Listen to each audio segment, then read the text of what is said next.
एक नई शादी की खामोशी आमतौर पर रोमांच से भरी होती है, लेकिन सुनीता के लिए ये एक डरावना खालीपन है। शादी के तुरंत बाद उसके पति सागर को पुलिस ट्रेनिंग के लिए बुला लिया गया, जिससे वो एक ऐसे घर में अकेली रह गई जहां हर दीवार पर अनकही उत्तेजना का साया है। सुनीता अपनी अंदरूनी ज्वाला को शांत करने की कोशिश ही कर रही होती है कि तभी उसकी नज़र एक ऐसे मंजर पर पड़ती है जो उस परिवार की पूरी छवि को चकनाचूर कर देता है, जिसे उसने अभी अभी अपनाया है।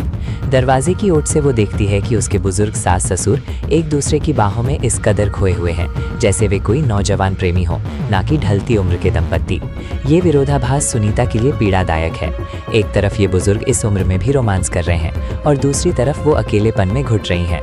जब सागर कुछ समय के लिए घर आता है तो सुनीता की उम्मीदें उसकी थकान की भेंट चढ़ जाती हैं। वो वादे तो करता है, लेकिन उसका मन पहले ही ट्रेनिंग कैंप में लौट चुका होता है। सागर के जाते ही घर की हवा में एक अजीब सी भारीपन छा जाता है। सुनीता अब अपने ससुर को एक बुजुर्ग के तौर पर नहीं, बल्कि एक ऐसे पुरुष के रूप में देखने लगती है जिसके पास वो ऊर्जा है जो उसके पति में नहीं। असली मोड़ तब आता है जब एक रात लाइट ठीक करते समय ससुर कुर्सी से गिर जाते हैं। सुनीता मदद के लिए दौड़ती है और दर्द से कराहते ससुर के पैरों की मालिश करने की पेशकश करती है। गर्म तेल की खुशबू और कमरे की उस खामोशी में अचानक एक ऐसा राज सामने आता है जो साबित कर देता है कि मासूम दिखने वाले इस बुजुर्ग के राज खुद सुनीता की तरह ही गहरे और खतरनाक हैं।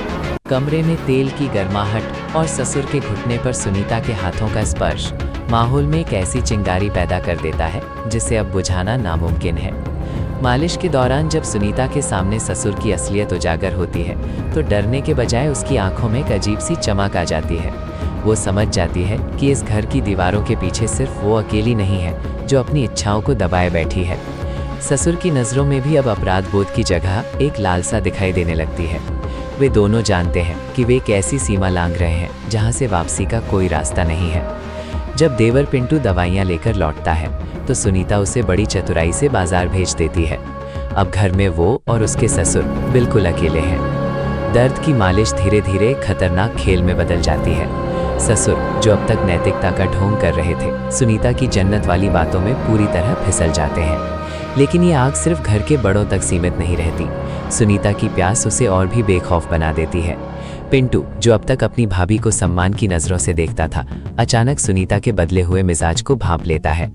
एक दिन जब सुनीता उसे अपने ब्लाउज का हुक लगाने के लिए कमरे में बुलाती है तो बेचारा पिंटू कांपने लगता है। वो एक मासूम देवर है, लेकिन सुनीता उसके डर का फायदा उठाकर उसे भी अपनी उंगलियों पर नचाना शुरू कर देती है।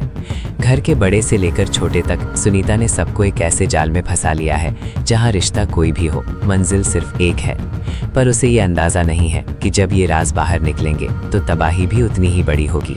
सुनीता अब एक ऐसे रास्ते पर निकल चुकी है जहां से पीछे मुड़ना नामुमकिन है। घर के अंदर ससुर और देवर को अपनी उंगलियों पर नचाने के बाद उसकी हिम्मत इतनी बढ़ जाती है कि वो बाहरी दुनिया में भी पैर पसारने लगती है। पिंटू का दोस्त बबलू अब सुनीता की जिंदगी का नया हिस्सा बन चुका है। वो सरेआम उसके साथ बाजारों में घूमती है और घर की बदनामी का उसे ज़रा भी डर नहीं रहता। लेकिन कहते हैं ना कि दीवारों के भी कान होते हैं, और इस घर में तो हर शख्स की नज़र एक दूसरे पर थी। ससुर और पिंटू को जब ये पता चलता है कि सुनीता अब उनके हाथ से निकलकर बबलू के करीब जा रही है तो घर के अंदर का तनाव ज्वालामुखी की तरह फटने को तैयार हो जाता है। ससुर उसे सुधारने की आखिरी चेतावनी देते हैं, लेकिन सुनीता अब बेखौफ है। वो उन्हें उनकी ही काली करतूतों की याद दिलाकर चुप करा देती है। वो भूल जाती है कि घायल शेर और अपमानित पुरुष कितना खतरनाक हो सकता है। जब उसे पता चलता है कि उसकी सास वापस आ रही है और उसका पति सागर भी छुट्टी लेकर घर पहुंचने वाला है तो वो डरने के बजाय इसे खेल की तरह लेती है। लेकिन उस काली रात को खेल खत्म हो जाता है। बबलू के साथ सुनीता को रंगे हाथों पकड़ने के बाद ससुर के अंदर का गुस्सा और खानदान की इज्जत का डर पागलपन में बदल जाता है। हाथापाई और चीख पुकार के बीच ससुर एक खौफनाक फैसला लेते हैं। वे सुनीता का गला घोट देते हैं। अगले दिन जब सागर घर पहुंचता है तो उसे अपनी पत्नी की लाश मिलती है और कहानी सुनाई जाती है खुदकुशी की। पर उसे क्या पता था कि जिस घर को वो मंदिर समझता था, उसी की चौखट पर उसके अपनों ने ही विश्वासघात और खून की होली खेली है। अंत में बबलू की गवाही और पुलिस की जांच इस घिनौने सच को सबके सामने ले आती है कि कैसे एक ही औरत की प्यास ने पूरे खानदान को सलाखों के पीछे पहुंचा दिया।